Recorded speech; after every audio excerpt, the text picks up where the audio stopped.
Un cheval de bataille pour le président Félix Tshisekedi, la lutte contre la corruption.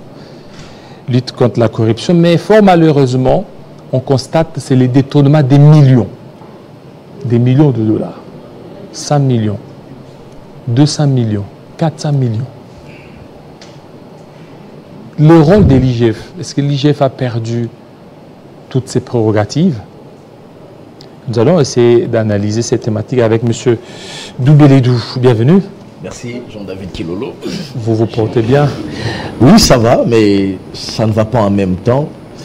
Vous savez, dans un pays comme le nôtre, où tous les secteurs sont prioritaires, lorsque vous faites une émission avec cet énoncé-là, où vous parlez des millions de dollars qui se dilapident, alors que cela pourrait peut-être contribuer à l'effort de guerre, il y a quand même, nous en tant que chevalier de la plume, en tant que leader d'opinion, à ne pas bien y aller.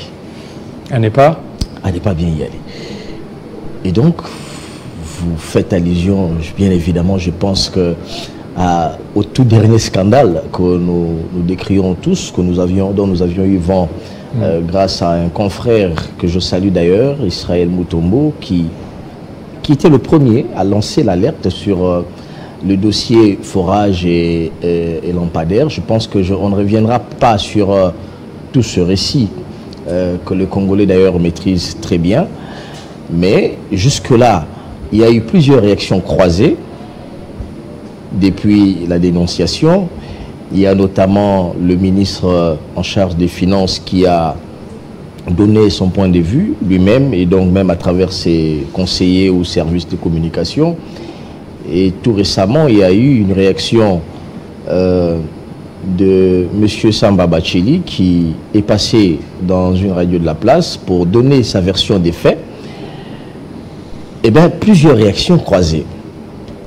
Alors, la grande question que les Congolais veulent savoir à ces stades de choses, c'est le dernier mandat et le second du président Félix Tshisekedi. Cela ne peut pas démarrer avec des soupçons de détournement. Je parle bien de soupçons de détournement. Sans charger qui que ce soit. Est-ce que l'argent du contribuable, notre argent, a été dépensé? Oui. La confirmation du ministre de l'Argentier national, 71 millions de dollars. Est-ce que c'est maintenant? Est-ce que c'est opportun, cette histoire, de voir les choses? Parce qu'à l'allure où vont les choses, on a tendance à voir que c'est de l'acharnement.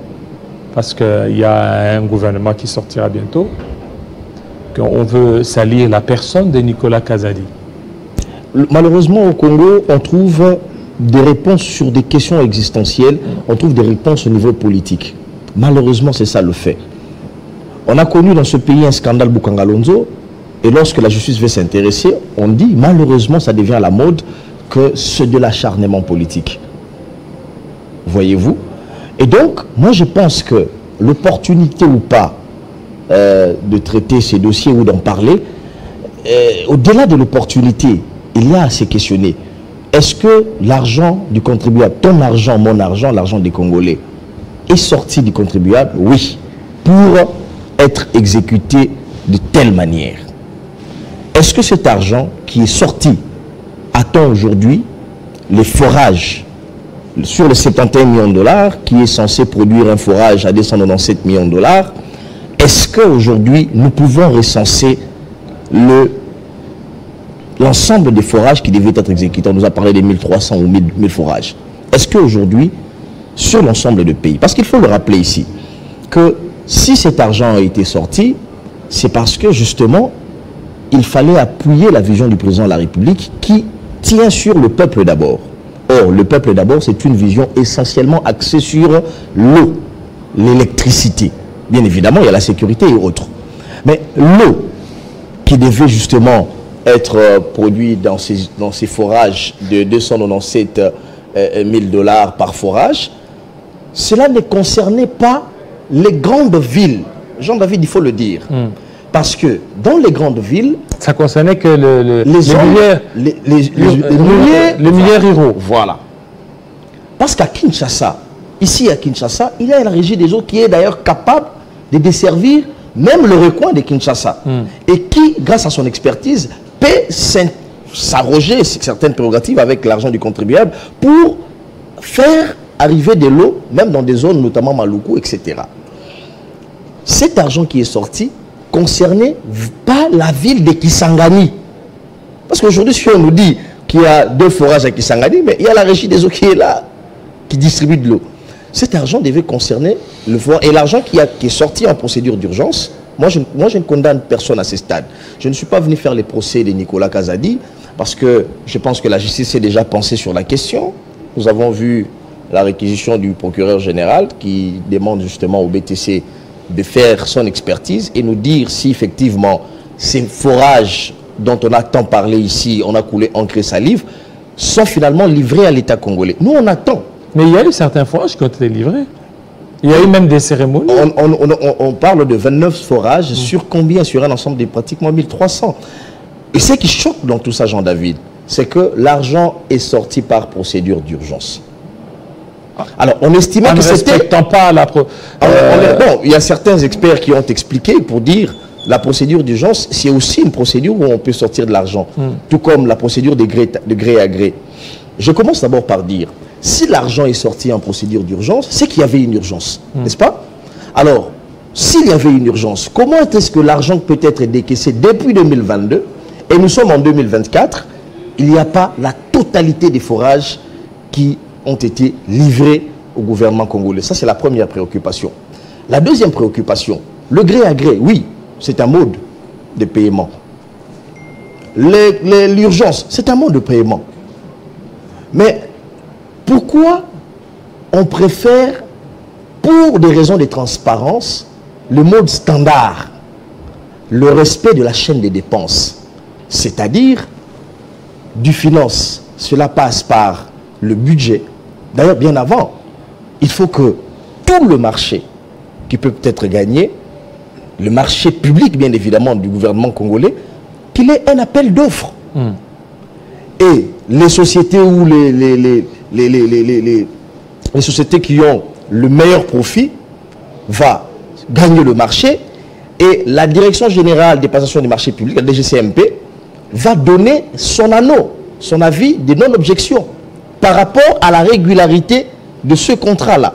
Voyez-vous, pour dire effectivement cette société a tel capital, a telle technicité pour justement gagner ce marché. Et à ce stade maintenant, intervient la chaîne des dépenses. Dans la chaîne des dépenses, il faut qu'il y ait également l'intervention du ministère du budget. Les ministères du budget qui, en son sein, bien évidemment, a des experts, ces experts vont vous dire, nous avons étudié ce contrat, là au niveau du contrat, ce contrat justement est régulier par rapport à notre réglementation. Les prix dont on a mentionné dans ce contrat, il n'y a pas de surfacturation ou a des surfacturations. Et ensuite, cela peut aller au niveau de la Banque centrale, etc., après avoir été au budget. Ça, c'est une procédure qui garantit de la transparence. Et généralement, lorsqu'un marché devrait passer en urgence, cela doit concerner beaucoup plus les dépenses de souveraineté. Voyez-vous, des dépenses de souveraineté nationale, notamment l'achat des armes, etc. On ne va pas lancer un appel d'offres pour ça, généralement.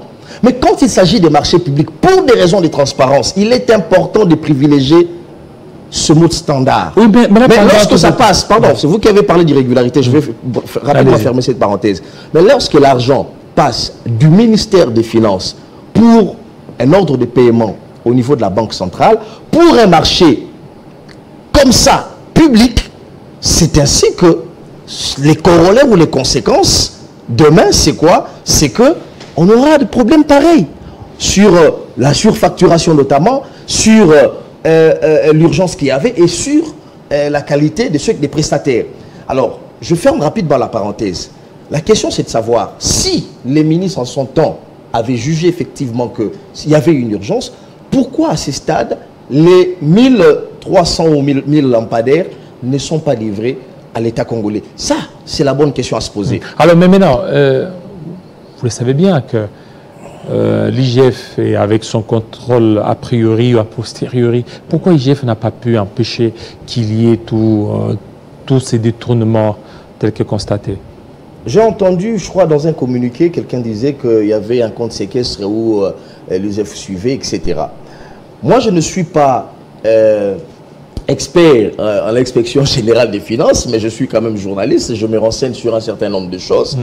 Je pense que l'IGF, à ce stade, a ses missions dans plusieurs entreprises, à la fois publiques et même dans certaines institutions de l'État. Et je pense que la mission que l'IGF exécute, ou les missions de l'IGF dans différents ministères et institutions, je pense que dans toutes les institutions, ce n'est pas de manière permanente. Ça, c'est le premier élément qu'il faut soulever. Parce que l'IGF ne peut pas se déployer dans toutes les institutions et de manière permanente. Parce qu'il faut se poser un problème des personnels, des inspecteurs, pour faire du travail. Et puis, les temps. L'IGF aussi a son agenda. Ça, c'est le premier élément à préciser. Le deuxième élément. On a parlé ici de marché d'urgence. Mais écoutez, ça ne sera pas logique, Jean-David Kilolo, qu'un marché, un ordre de paiement qui passe en urgence, que cela soit vu par l'inspection générale des finances. Impossible. Parce que c'est une urgence lorsqu'on a payé. L'IGF, généralement, intervient lorsque le marché passe des standards réguliers. Et généralement, je ne parle pas du cas nécessairement des finances ici, des ministères des finances dont on élabore ici, généralement, de manière générale, les prédateurs qui veulent échapper au contrôle de l'IGF recourent souvent à des pratiques d'urgence pour que l'IGF, qui n'a pas sa mission en permanence, même à la Banque centrale, etc., pour que l'IGF ne mette pas la main sur certains dossiers. Sans parler de ces dossiers donc ici. ça échappe à l'IGF. Mais parce que tout est passé d'urgence. Jean-Marie, je suis habitué avec Jean-Marie Kassamba. Tout est passé d'urgence. On a voulu escamoter l'inspection générale des finances. Ça, ce sont les échos qui nous viennent de gauche à droite par des sources différentes.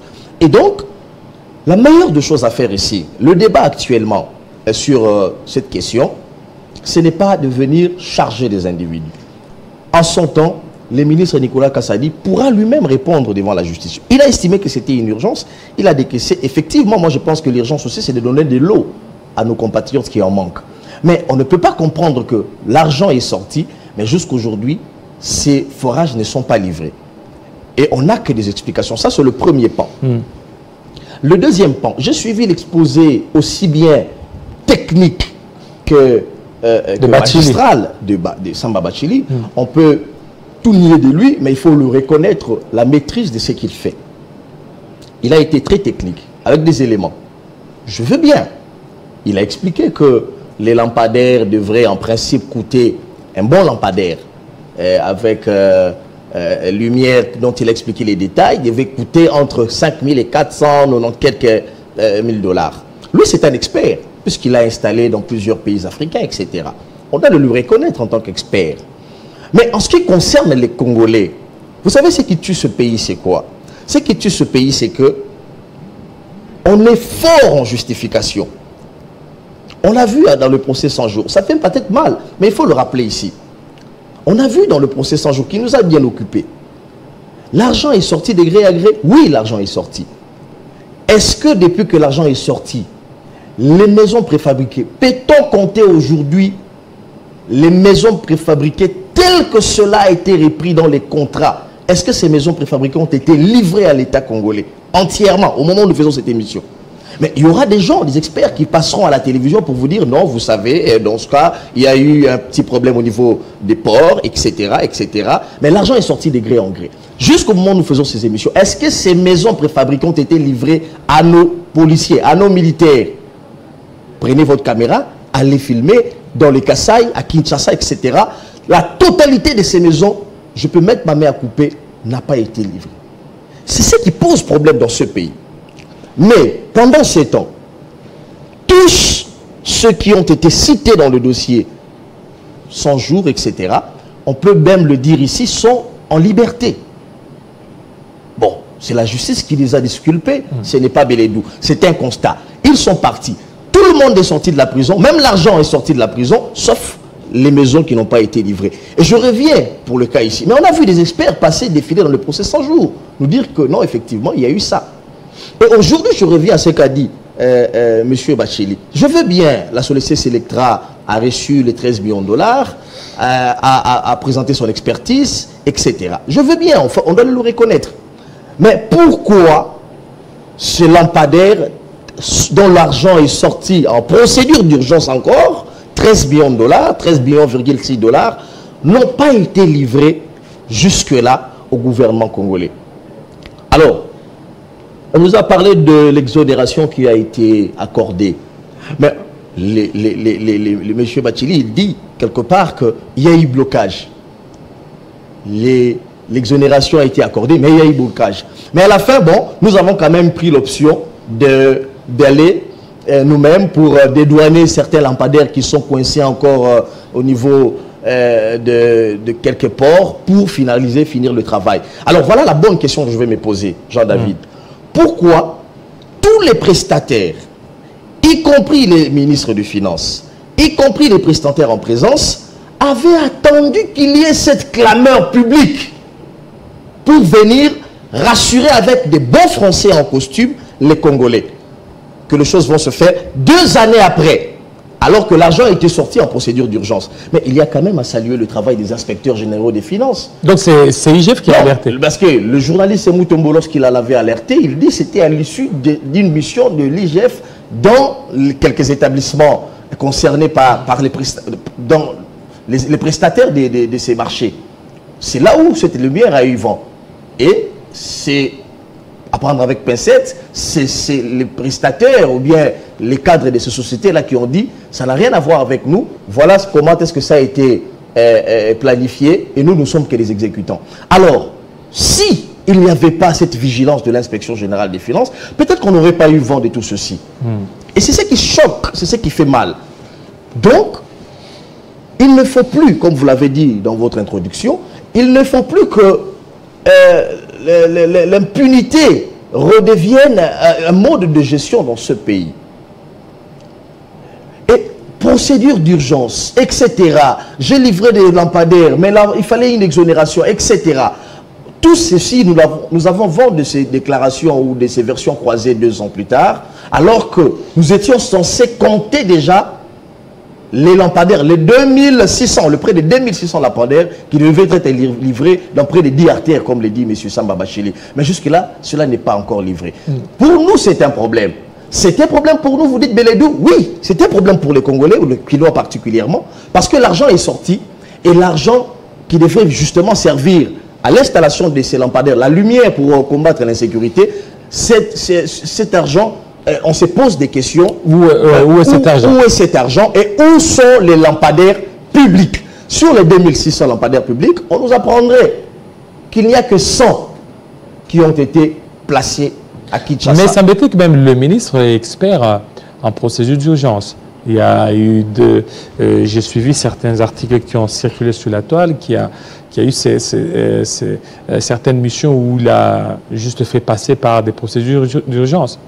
Mais Jean-Marie, excusez-moi Jean-David Kilolo, mais vous le dites, si vous dites que les ministres, semble-t-il qu'il est expert en procédure d'urgence. Il serait expert. Moi, je vous le concède. Pourquoi je vous le concède? Simplement, Jean-David, parce que au-delà de tout ce que nous apprenons ici sur les 71 millions, etc., mais il y a encore un dossier sur les véhicules des ambassadeurs ou des diplomates. Un dossier de 8 millions de dollars, dont l'argent est sorti en procédure d'urgence encore, les documents existent. Et pour que ce marché soit exécuté par un monsieur qui serait très proche parent du ministre des Finances. Ça, c'est ce qui choque. On peut tout dire, on peut beau dire, on peut justifier, mais en marché, s'agissant de la passation de marché public, il faut que la procédure soit respectée pour justement éviter de tomber dans des pièges de surfacturation et de copinage et des proches parents, etc.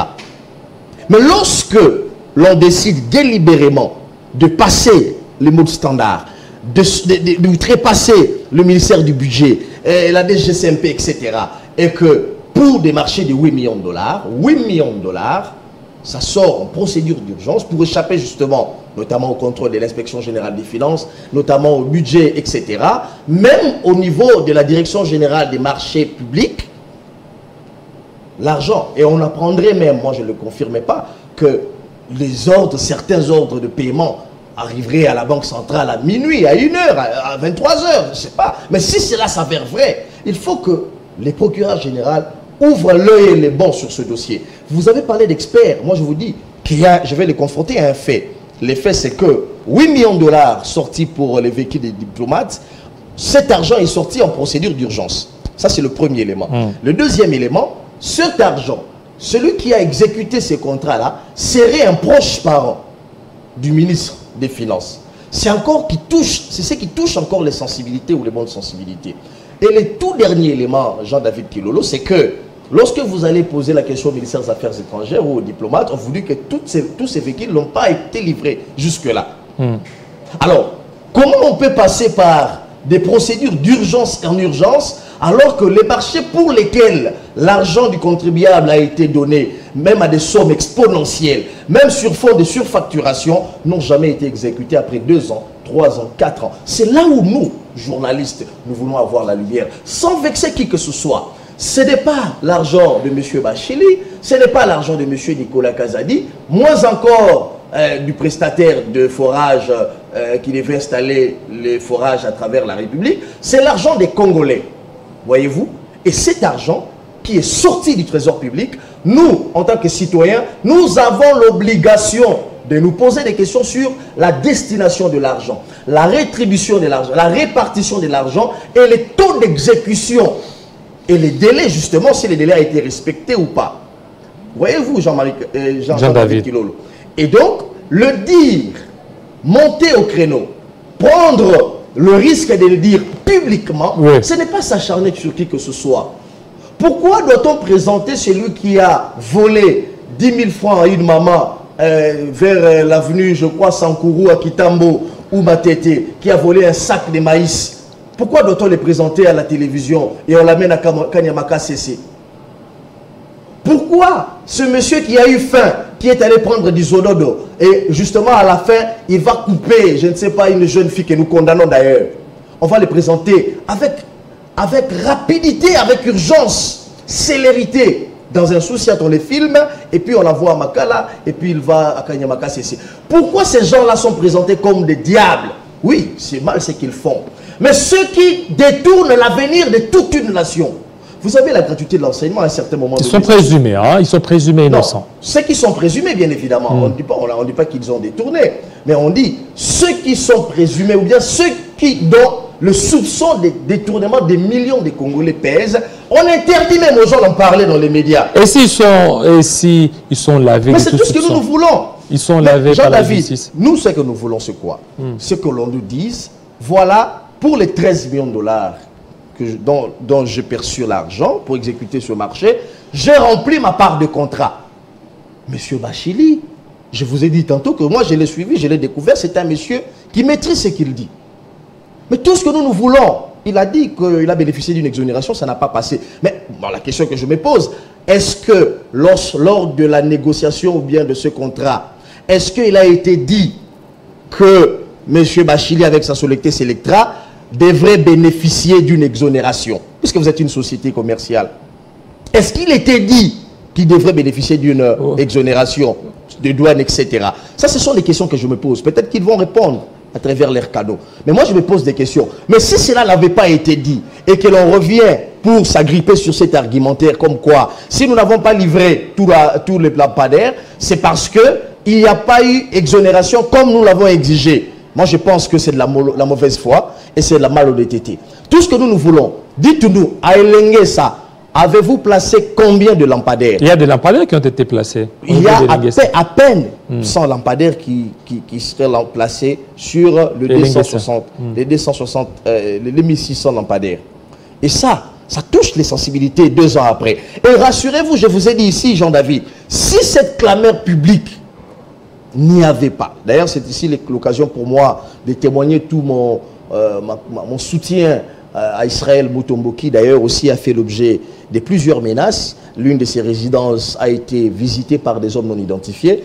On ne sait pas si effectivement ça a un lien avec ce cas précis dont nous parlons, puisqu'il a été le premier à lancer l'alerte. Mais nous pensons que les momentos ne peuvent que coïncider avec cette clameur-là, et nous condamnons cet acte.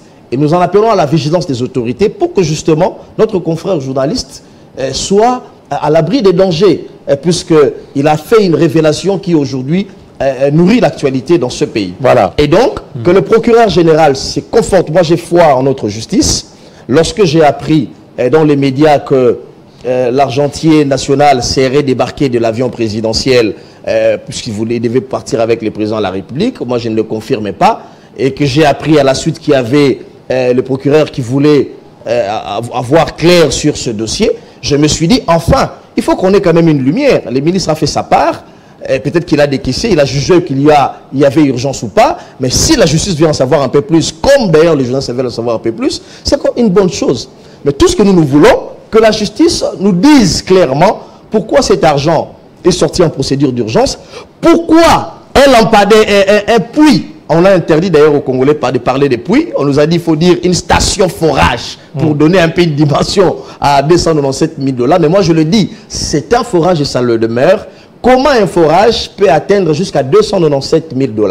Ça, ce sont des questions peut-être que les Congolais veulent savoir. Et il y a encore une autre question, Jean-David Kilolo. Si le projet a commencé avant même que le ministre ne soit ministre des Finances, ça a commencé avec Sélé Yalagouli, en passant bien évidemment par le ministère du Développement rural, dont on parle peu d'ailleurs, alors que c'est le ministère expert sectoriel qui a proposé le projet au ministère des Finances. Si le projet a commencé bien avant et est arrivé avec Sélé Yalagouli, il n'y a pas eu financement, et que cet argent a été revu à la baisse par le ministre des Finances, comme on le dit d'ailleurs dans le média, moi la question c'est de savoir, est-ce que c'est le même contrat, Jean-David? C'est ça le problème. Est-ce que c'est le même contrat? Et en plus, est-ce qu'il était obligé de reconduire? Oui. Est-ce que c'est le même contrat? Ça, ce sont des questionnements, des interrogations. Vous dites que c'était à 400 000 $ par forage lorsque le ministre des Finances a vu les dossiers sur sa table et il a estimé que c'était cher. Il fallait rabattre à 297 000 $ pour faire des économies à l'État congolais. On dit bravo messieurs, mais on se pose en même temps la question, est-ce que dans ce cas il s'agit du même contrat qui a été négocié au ministère du Développement rural? Est-ce que ce n'est pas un autre contrat dont le ministère des Finances a changé? Voyez-vous, ça ce sont des questionnements qui reviennent d'ailleurs au procureur ou à la justice de nous faire la lumière sur tous ces documents. Merci beaucoup M. Doubélédou. Merci surtout de votre passage. Alors pour terminer, comment se porte Deo Kasongo? Ça, c'est une très bonne question. Je sens aussi la moquerie dans vos yeux. Non, je vous pose une question. Je pense que moi, je n'ai pas de contact physique ou familier avec M. Deo Kasongo. Moi, la dernière fois, je suis passé par votre plateau, prestigieux plateau d'ailleurs.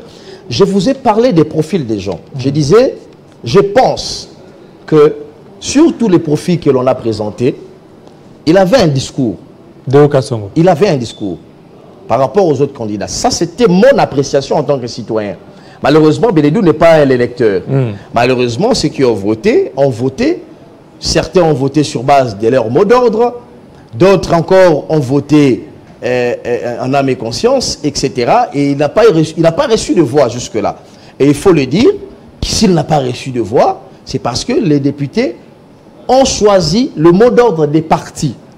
Mais c'est bien de choisir les mots d'ordre des partis. Est-ce que c'est celui qui a été choisi, qui a été voté, vous trouvez qu'il pourra relever les défis? Moi, je dis toujours, entre les pour et les contre, il y a les sérieux.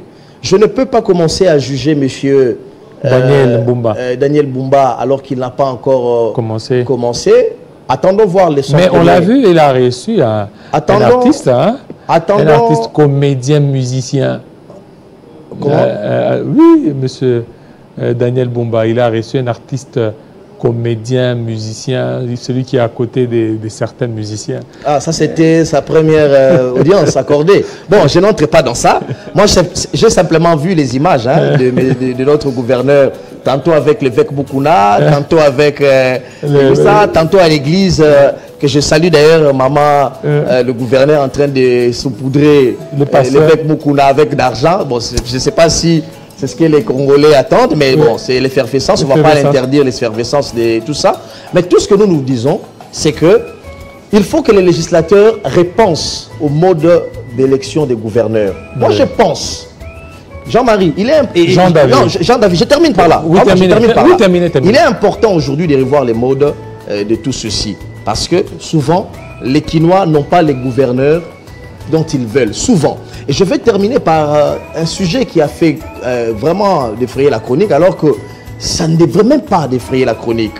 On nous dit ici que Bahati Lukwebo a fait engendrer sa famille d'abord, notamment Maître Arlette Bahati et Monsieur Serge Bahati. Il les a propulsés au détriment des cadres du parti. Jean-David, j'ai toujours dit ici, entre les pour et les contre, il y a toujours le juste milieu. On peut beau ne pas l'aimer, mais arrêtons quand même d'inventer n'importe quoi. L'AFDC aujourd'hui a 117 députés nationaux, provinciaux et sénateurs. Et sur les 117, il n'y a que 2 enfants Bahati. Arlette Bahati, qui est sénatrice, qui d'ailleurs a été élue. Ne confondons pas le mandat électif au mandat de nomination. S'il y avait nomination, on dirait là, il y a eu justement complaisance de l'autorité morale de l'AFDC Bahati Lukwebo. Mais il a été élu, pardon, je termine par là, au même titre que le secrétaire général du parti présidentiel Bahati Lukwebo, 5 voix, au même titre Augustin Kabouya, comme Augustin Kabouya voulais-je dire, comme d'autres sénateurs qui ont été élus à Kinshasa, Jekoko Moulumba et les autres que je salue d'ailleurs. Comment peut-on justement s'acharner contre cette dame qui d'ailleurs de surcroît a fait le droit économique, qui a ses cabinets notamment à Liège et qui est déjà de son hydroc. Et donc c'est une compétence avérée. Pourquoi on ne reproche pas à Kamita tout ce qu'il est devenu aujourd'hui? Parce qu'il porte le nom Kamita tout. On va dire qu'il a bénéficié du favoritisme? Non. Il s'est forgé pour en arriver là. Et c'est pareil pour Serge Bahati. Moi j'ai eu la chance justement de me retrouver dans l'est du pays pendant la campagne électorale. J'ai été à Kabare où Serge Bahati a été élu massivement. Merci. Et c'est la Cour qui a confirmé son élection. Merci. Et donc un mandat électif à conforme avec des populations. Je pense que c'est l'acharnement qui ne tient pas debout. Il faut que les choses changent. Il faut changer des narratifs à ce stade des choses. Contrairement à ceux qui sont complaisants, je pense que Bahati Lukwebo n'est pas complaisant sur quoi que ce soit. Et d'ailleurs, pour le prouver, regardez comment les cadres de son parti, les jeunes cadres, sont dans les entreprises publiques. Merci beaucoup. Qui ne sont même pas ses enfants. Merci beaucoup, fidèles téléspectateurs. Vous nous avez suivis depuis 7 heures. Il est 10 heures. Tout à l'heure à 11 heures, ça sera les informations en langue nationale. Et puis, après nous, c'est la page de joyeux anniversaire. Ceux qui fêtent leur anniversaire aujourd'hui, joyeux anniversaire et tout au long de ce mois. Portez-vous très bien. À très bientôt. Ciao.